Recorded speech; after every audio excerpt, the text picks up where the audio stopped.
and really avoid that exposure outside. What kind of damage can this smoke exposure do to a person? Well, it depends, again, how much exposure you have and how bad the air is. But, as I say, if you can smell it or see it, there's enough particulates. It's an irritant. So it's an irritant for your eyes, for your lungs, for your nose.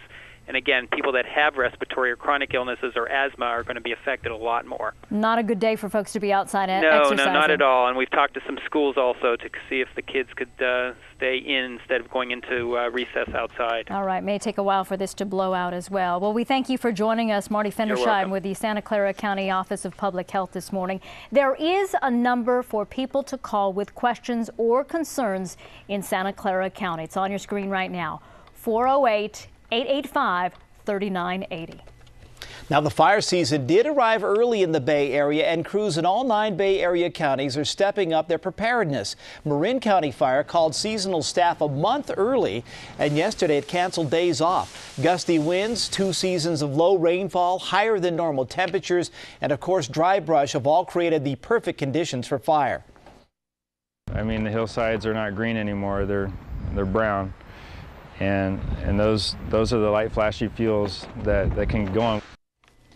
Marin County firefighters are clearing ridge tops, so if a fire were to break out there, crews do have a safe place to stage and to go on to fight the fire. They also want residents to help by clearing defensible space of 100 feet around their houses.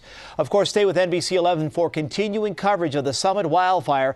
If the governor arrives, and he's expected to any time now within the next few minutes, we're going to try to bring you that live. We will also stream it for you at NBC11.com, where you can find new slideshows as well and video from the fire.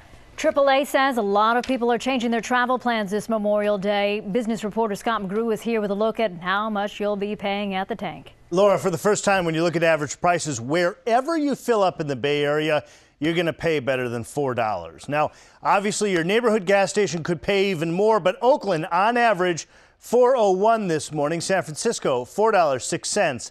San Jose, $4.03 for a gallon of regular. Now, oil prices are well under their all-time record, but they're still very high. The current price, $131 a barrel. Now, imagine if you were an airline or some other big fuel user and you thought oil prices were going to fall. You are getting killed in this market, and that forces you to run in and buy at the current price to make up for your mistake. And that buying is propping up this spike. That is what we are seeing here. That has Wall Street in a foul mood. To that, we have a 3-day weekend coming up. Markets are closed Memorial Day on Monday.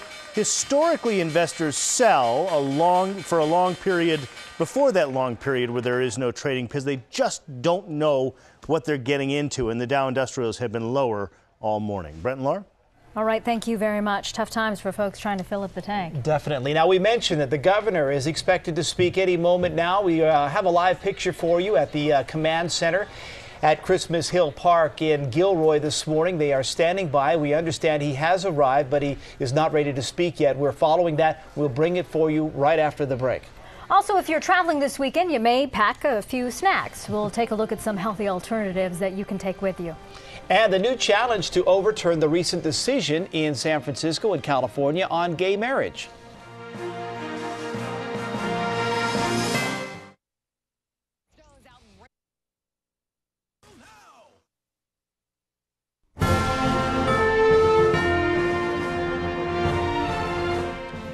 Conservative groups fighting the state's Supreme Court's decision on gay rights marriage. They filed a request with the court yesterday asking to stay that decision until a November election.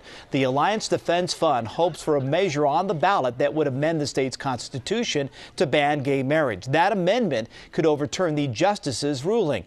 In court papers, the group warned that the state would suffer, quote, great public harm and mischief if the state allowed same-sex marriages on June 16th. When the court's decision becomes final. Biggest child custody case in America history is unraveling for the state of Texas. An appeals court says Child Protective Services was wrong to take more than 400 children from a polygamous compound in West Texas. The state has the option now to appeal that ruling or release the children within 10 days. Republican presidential candidate John McCain appears relatively healthy, according to 8 years of medical records just released.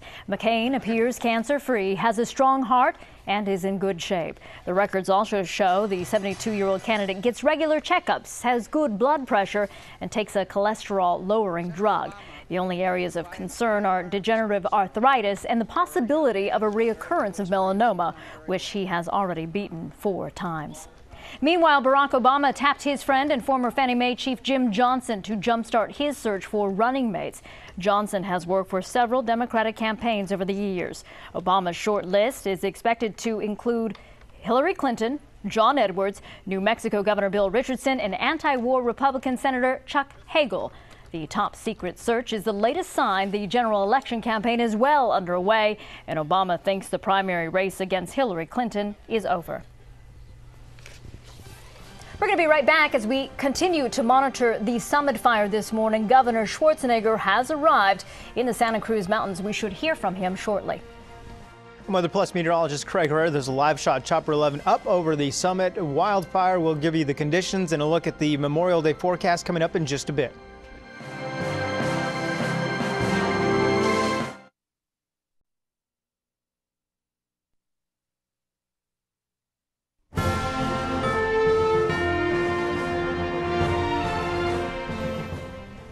We continue to follow the firefight against the summit wildfire in the Santa Cruz Mountains. Live pictures here. As you see, Governor Arnold Schwarzenegger has just arrived for a briefing from firefighters this morning.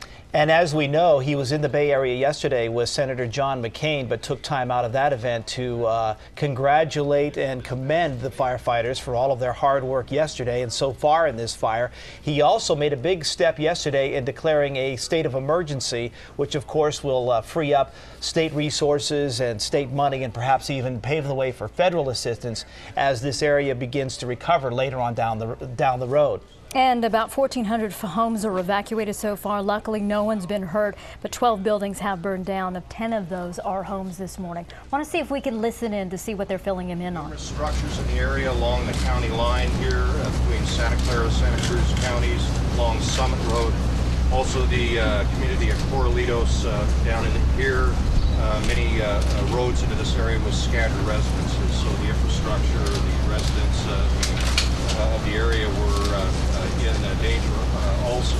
So as we deployed the resources, we also made a contingency plan. That is what is reflected by these dots here in case a worst case scenario develops.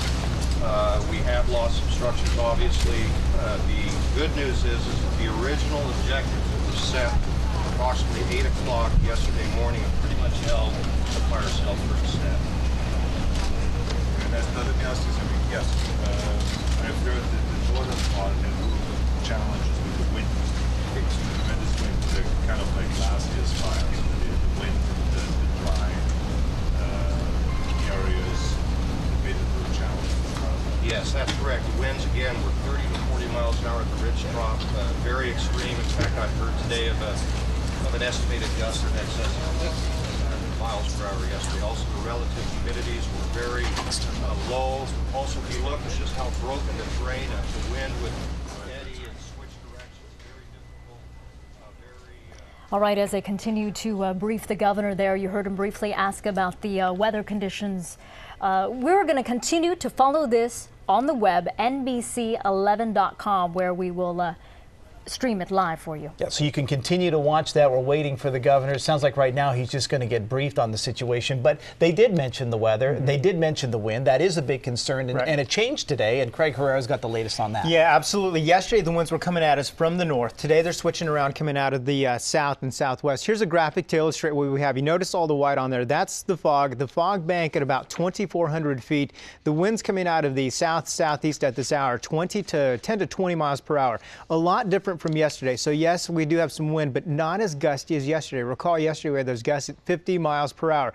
Temperature in the area in mid-50s. Relative humidity 50 to 60%. That's a good 20 to 30% greater than it was yesterday. Now overnight tonight we continue to see the winds coming off the ocean blowing out to the west, southwest, 10 to 15 miles. So no real gusts again, but a little bit breezy at times. Temperatures tonight near 50. Relative humidity jumps up into the 70 to 80% range, maybe even closer to 100, closer to the coast as the fog blows in. Then Then tomorrow we continue to get those winds out of the southwest up to 10 miles per hour. Temperatures in the mid-60s. Relative humidity remains at 40 to 50%. So that is all good news in favor of them. But the one concern is obviously the fog being too high. And then with the new wind, they're going to have to plan to attack this fire from a new